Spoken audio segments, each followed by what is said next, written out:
Hello and welcome to SPMIS Academy. Today we'll analyze important newspaper articles of 26th March 2022.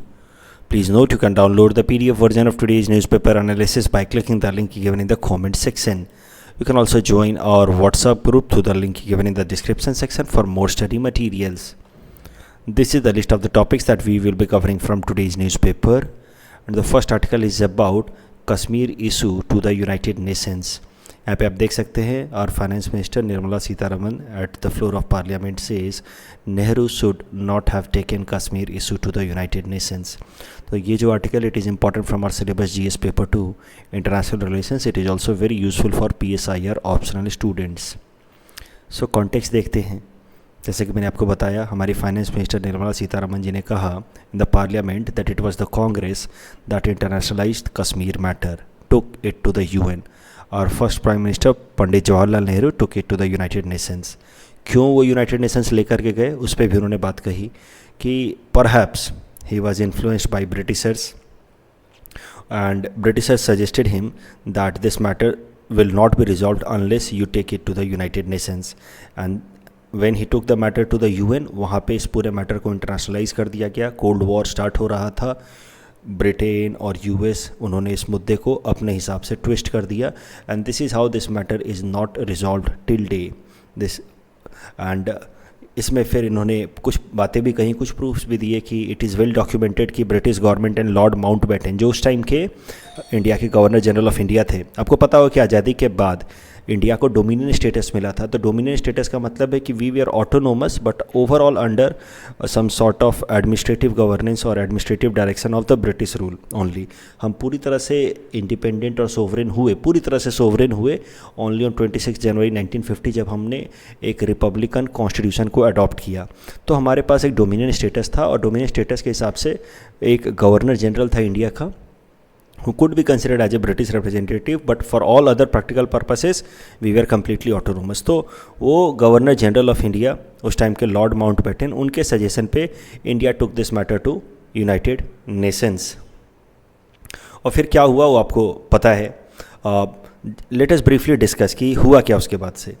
जैसा कि वो series of events देखते हैं. At the time of independence आपको पता है कि ये जो कश्मीर प्रोविंस था it neither joined India nor Pakistan.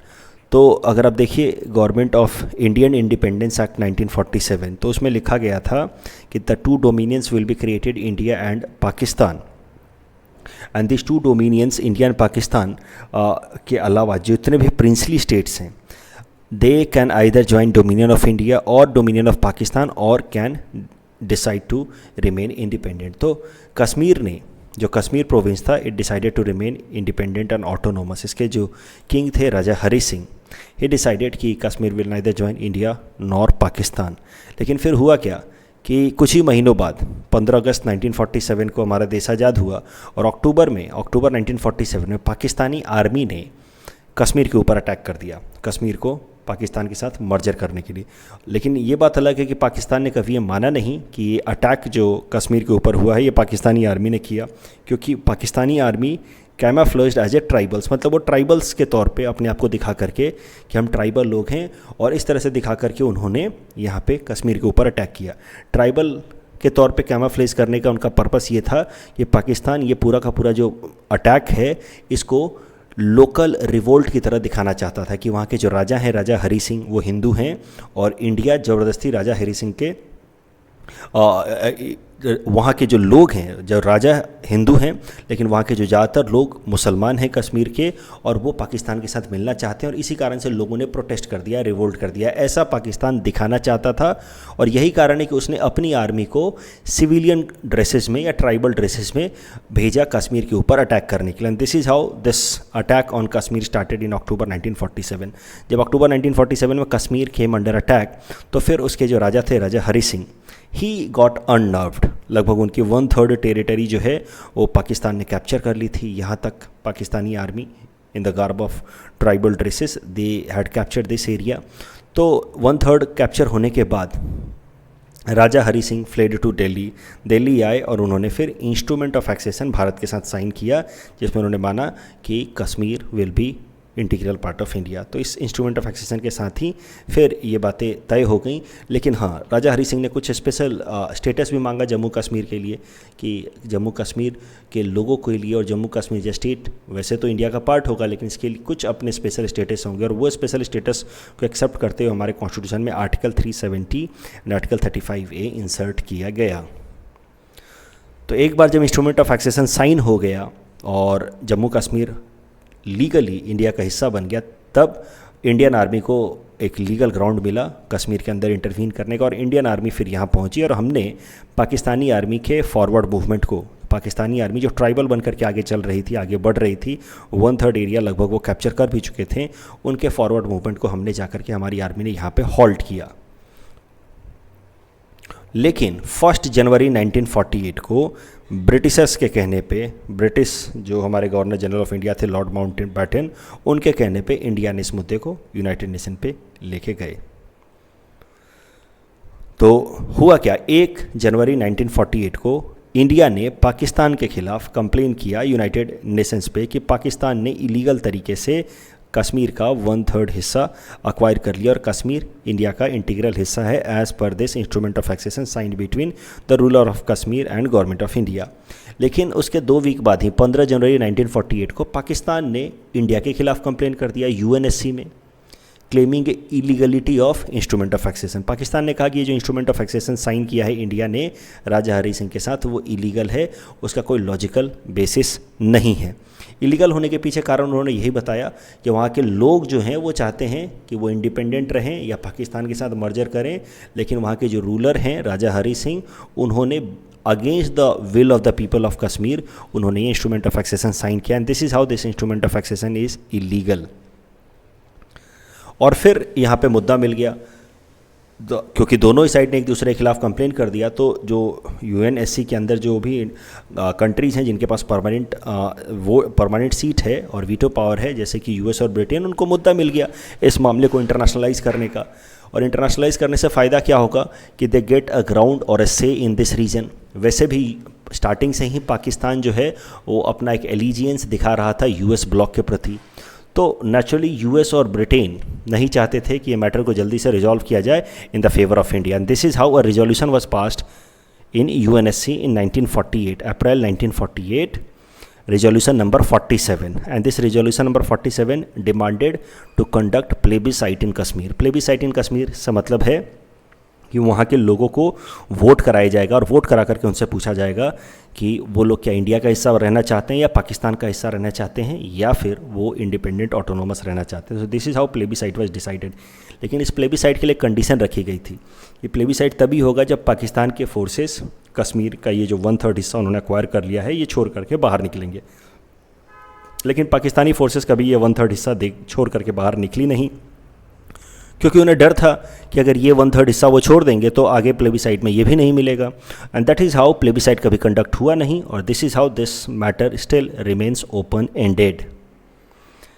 लेकिन अगर आप देखिए, पाकिस्तान ने काफ़ी ज़्यादा श्रूड डिप्लोमेसी दिखाई, काफ़ी ज़्यादा चतुराई दिखाई इस पूरे मामले में। पाकिस्तान ने जिस तरीके से केस किया और पाकिस्तान का जो स्टैंड रहता है इस रीजन को लेकर के, ये जो पीओके वाला एरिया आप देखिए, ये जो पीओके वाला एरिया है इसको पाकिस्तान ने 2 पार्ट में बांट रखा है, Gilgit Baltistan region and Azad Kashmir region. ये वाला पोर्शन को आज़ाद कश्मीर कहता है और ये वाला गिलजित बल्तिस्तान रीजन। पाकिस्तान ने इस एरिया को, वैसे for the all practical purposes Pakistan का इस एरिया पे फुल कंट्रोल हो चुका था राइट सिंस अक्टूबर 1947, लेकिन पाकिस्तान ने इस एरिया को पूरी तरह से पाकिस्तान के साथ मर्जर कभी भी नहीं किया। पाकिस्तान ने इसको हमेशा इंडिपेंडेंट ऑटोनोमस एरिया की तरह ही दिखाया, क्योंकि पाकिस्तान इंडिया के इमेज को ख़राब करना चाहता था। पाकिस्तान दिखाना चाहता था कि देखिए भाई, हम तो कश्मीर के लोगों का भला चाहते हैं और हम चाहते हैं कि उनका जो भी ओपिनियन है वो रिस्पेक्ट होना चाहिए, और इसी कारण से पाकिस्तान ने इस गिलजित बल्तिस्तान रीजन को पाकिस्तान के साथ मर्ज ना करते हुए एक ऑटोनोमस रीजन आज़ाद कश्मीर नाम दे दिया, और उसने मतलब इस एरिया को एक इंडिपेंडेंट कंट्री की तरह ट्रीट करता रहा पाकिस्तान। और पाकिस्तान की सरकार ने इस आज़ाद कश्मीर की सरकार के साथ एक अग्रीमेंट साइन कर लिया, जिस अग्रीमेंट के हिसाब से आज़ाद कश्मीर की जो भी टेरिटोरियल, डिफेंस या इकोनॉमिक रिलेटेड इश्यूज़ हैं वो पाकिस्तान की सरकार देखेगी। तो मुद्दा ये है कि प्रैक्टिकल पर्पस के लिए ये गिलजित बल्तिस्तान और आज़ाद कश्मीर को पाकिस्तान ने अपनी टेरिटरी की तरह इस्तेमाल किया, लेकिन लीगल तरीके से उसने इसको एक इंडिपेंडेंट ऑटोनोमस कंट्री की तरह दिखाया इंडिया के इमेज को ख़राब करने के लिए। कैसे? पाकिस्तान हमेशा से कहता है यूएन के ऊपर कि देखिए भाई, हम तो चाहते हैं कि कश्मीर के लोगों का भला हो, इसलिए हमने कभी भी गिलजित बल्तिस्तान या आज़ाद कश्मीर को अपने साथ नहीं मिलाया। हम चाहते हैं कि मामला रिजॉल्व हो और वहाँ के जो लोग हैं उनके ओपिनियन के हिसाब से ही फाइनल फैसला लिया जाए। लेकिन इंडिया को देखिए, उसने ज़बरदस्ती ये वाला एरिया जो उसके पास है उसने अपने अंदर मिला रखा है और उसको इंडिया का हिस्सा कहता है। तो ये सब पाकिस्तान की कुछ श्रूड डिप्लोमेसी है इंडिया की इमेज को टार्निश करने के लिए। तो this is what I said, what is stand of Pakistan on Kashmir. पहला स्टैंड तो यह है कि instrument of accession sign between Raja Hari Singh and India is illegal, will of the people of Kashmir should prevail and if they want to join India, they should join India or Pakistan or remain independent.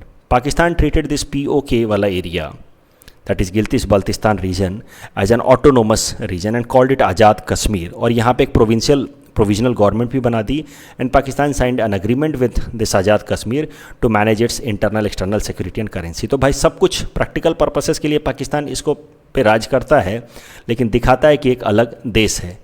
फिर हुआ क्या? 5 अगस्त 2019 को India ने एक major changes लिए अपनी कश्मीर की policy को लेकर के, और आपको याद होगा कि इस दिन एक काफ़ी मॉन्यूमेंटल डिसीजन लिया गया आर्टिकल 370 को डी ऑपरेशनलाइज करके।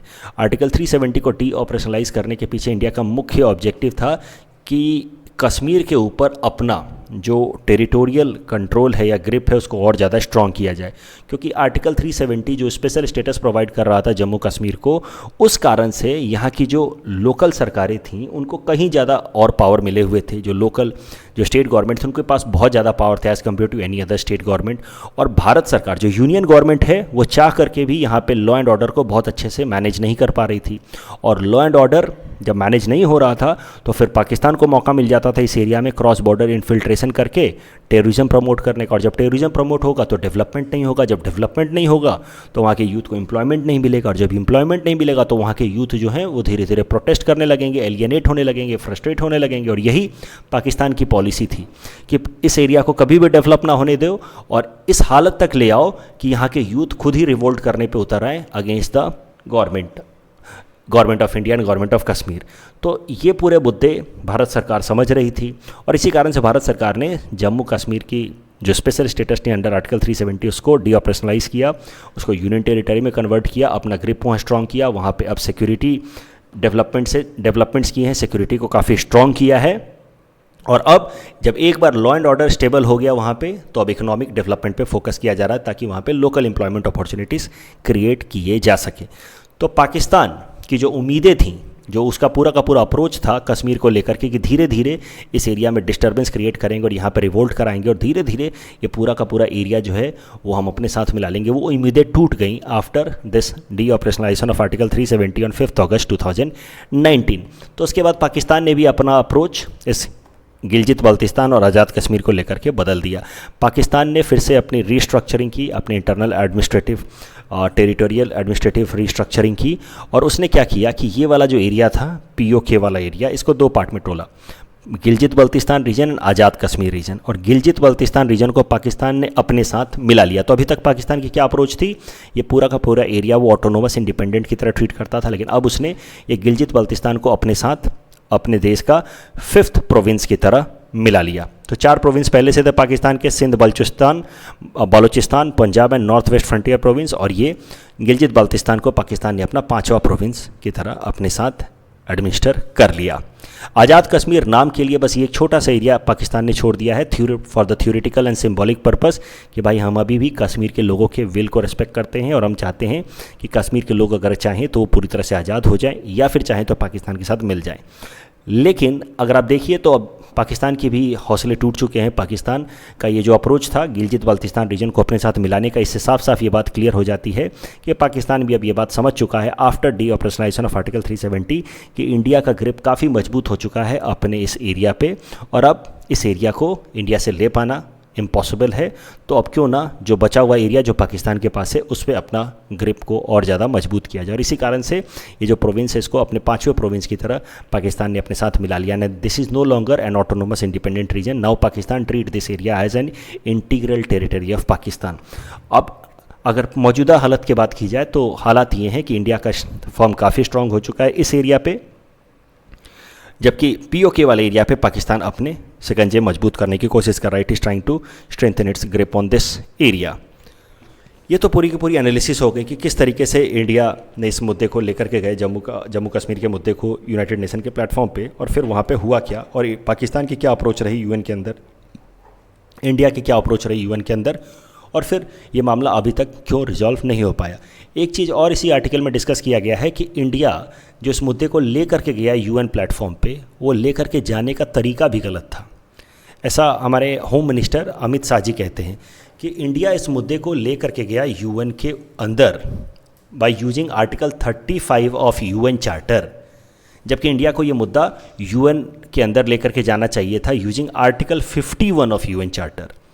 तो जिस तरीके से हम लेकर के गए इस मुद्दे को यूएन के ऊपर, वो तरीका भी गलत था, जिस कारण से यूएन को मौका मिल गया इस पूरे मुद्दे को, और यूएन के कुछ देशों को मौका मिल गया इस पूरे मुद्दे को इंटरनेशनलाइज करने का। तो क्या था तरीका, क्या है आर्टिकल 35 जिसका इस्तेमाल इंडिया ने किया, और क्या है आर्टिकल 51 जिसको हमारे होम मिनिस्टर अमित शाह जी कह रहे हैं जिसका इस्तेमाल करना चाहिए था, वो देखते हैं। तो अगर बात की जाए आर्टिकल 35 की, तो it is part of chapter 6 of UN charter. Chapter 6 में 6 आर्टिकल हैं, आर्टिकल 33 से 38, और उसमें आर्टिकल 35 की मदद से ये मुद्दा लेकर के गए थे हम लोग यूएन के अंदर। अगर देखा जाए तो ये जो चैप्टर 6 है इसका टाइटल है pacific settlement of dispute. It says कि if the parties to a dispute that has potential of endangering international peace and security are not able to resolve the matter through negotiation between them or by any other peaceful means, the Security Council may step in with or without the invitation of one or another of the involved parties and recommend appropriate procedure or methods of recommendation. अगर ये पूरा का पूरा statement आप ध्यान से पढ़ें तो इसका एक ही मतलब निकल के आता है कि सिक्योरिटी काउंसिल को ओवर राइडिंग पावर्स मिल जाते हैं, स्वीपिंग पावर्स मिल जाते हैं। अगर कोई भी ऐसा डिस्प्यूट है दो देशों के बीच में, जैसे इस केस में इंडिया और पाकिस्तान के बीच में कोई भी ऐसा डिस्प्यूट है जिसके कारण इंटरनेशनल पीस डिस्टर्ब हो सकता है, तो उस डिस्प्यूट में यूएनएससी अपने तरफ से कोई भी फैसला ले सकता है, भले वो फैसला उन दोनों ही पार्टीज़ को मंजूर हो या ना हो। इस तरह की कुछ बात निकल के आती है अंडर आर्टिकल 35।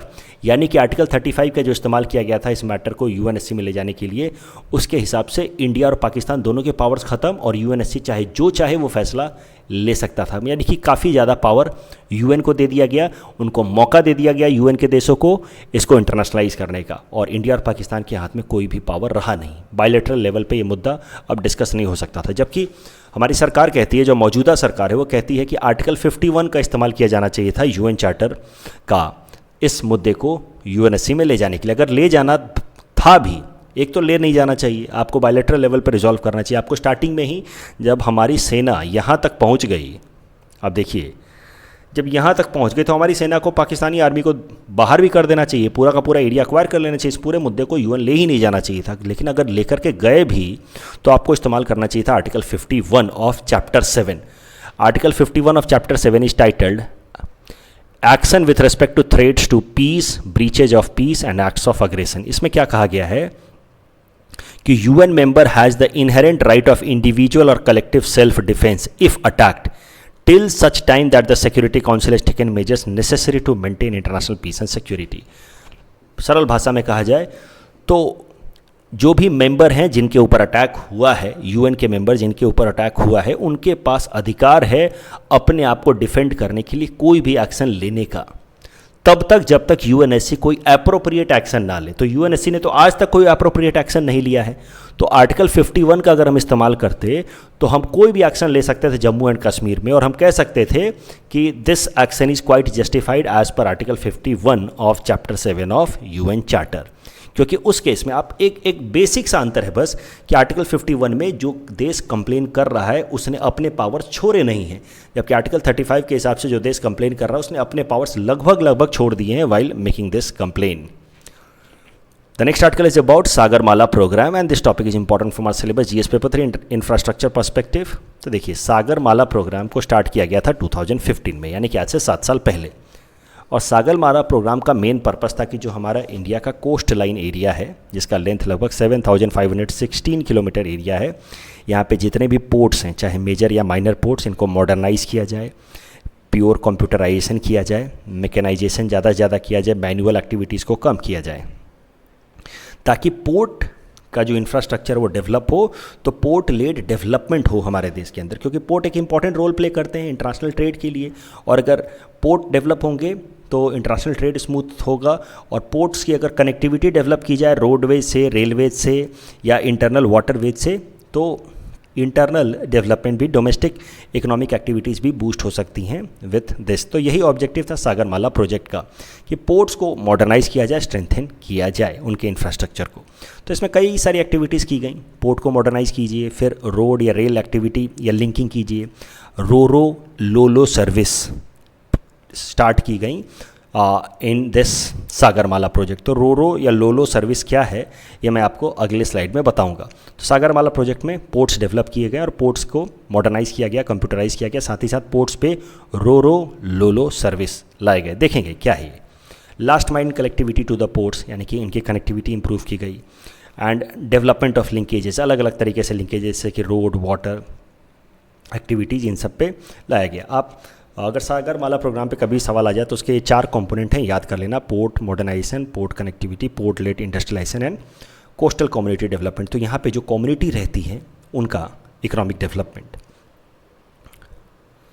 जैसा कि मैंने आपको बताया था पिछले केस में कि पोर्ट्स को मॉडर्नाइज भी किया गया है, साथ ही साथ वहाँ पे रोरो और लोलो सर्विस लाया गया है। तो क्या है रोरो सर्विस? रोरो का फुल फॉर्म है roll on roll of service. तो इस तरीके का वहाँ पे इंफ्रास्ट्रक्चर बनाया जाए कि कार्स या ट्रक्स वगैरह अपने आप जाएं और शिप में वो लोड हो जाएं, फिर ये शिप यहाँ से निकल के दूसरे जगह जाए। अब जैसे देखो, यहाँ से कार्स गए, यहाँ पे जाकर के शिप में, या ट्रक्स गए, शिप में लोड हो गए अपने आप। ट्रक से सामान उतारने की जरूरत नहीं, पूरा का पूरा ट्रक जा कर के लोड हो गया। रोल ऑन, तो ये जाए यहाँ पे, रोल ऑन होकर के यहाँ पे इस पे लोड हो जाए, और फिर ये शिप अपने जगह पे पहुँचे दूसरे पोर्ट पे, और फिर वहाँ पे रोल ऑफ हो जाए। तो इसको हम लोग कहते हैं roll on roll of service. तो इससे कैसा होता है कि इंफ्रास्ट्रक्चर, मतलब लॉजिस्टिक्स काफ़ी स्ट्रांग हो जाता है और टाइम कम लगता है। नहीं तो आप सोचिए कितना टाइम लगे, एक ट्रक लाओ, फिर ट्रक के सामान को अनलोड करो, फिर सामान को इस शिप पे लोड करो, फिर ये शिप जाएगी, फिर दूसरे जगह पे वो शिप का सामान अनलोड होगा, फिर वो ट्रक पे लोड होगा, फिर जाएगा, तो वक्त ज़्यादा लगता। तो रोरो सर्विस से ये सब जो वक्त है इसको काफ़ी हद तक स्ट्रीमलाइन किया जा सकता है, जिससे लॉजिस्टिक्स को काफ़ी ज़्यादा स्ट्रीमलाइन किया हमने और उसमें टाइम को बचाया है। उसके अलावा लोलो service is lift off and lift on. तो लोलो सर्विस में क्रेन्स का ज़्यादा इस्तेमाल किया जाएगा चीज़ों को उठा करके रखने के लिए, और पोर्ट से शिप पे रखने के लिए और शिप से पोर्ट पे रखने के लिए। Lift on, lift off. अभी करंट न्यूज़ क्या है सागरमाला प्रोग्राम से रिलेटेड? सागरमाला प्रोग्राम, जैसा कि मैंने आपको बताया, 2015 में स्टार्ट हुआ था, तो इसके 7 साल पूरे हो गए। और इसके 7 साल की एनिवर्सरी पे हमारे अभी port union ministers for port and shipping and waterways Sarbananda Sonowal ji, उन्होंने कहा कि सागरमाला प्रोजेक्ट के अंतर्गत पिछले 7 सालों में 29 प्रोजेक्ट्स कंप्लीट हुए हैं of ₹45,000 crore, and most of the projects have been implemented in form of PPP model, public private partnership model. तो कभी भी सागरमाला प्रोग्राम पे सवाल आ जाए तो ये आप फैक्ट लिख सकते हैं, ये डाटा आप वहाँ पे मेंशन कर सकते हैं। इस टॉपिक के बेसिस पे ये प्रीलिम्स प्रैक्टिस क्वेश्चन हमने आपको दे रखा है। Please attempt this question and you can submit the answer in the comment section. The next article is about micro finance institutions in India. इसको लेकर के कुछ चेंजेस लाए हैं RBI ने, तो देखते हैं क्या है माइक्रो फाइनेंस इंस्टीट्यूशंस और क्या नए चेंजेस लाए गए हैं। This topic is important from our syllabus GS paper 3 Indian economy perspective. Micro finance institutions, they are a kind of financial companies, तो they are a type of non banking finance companies.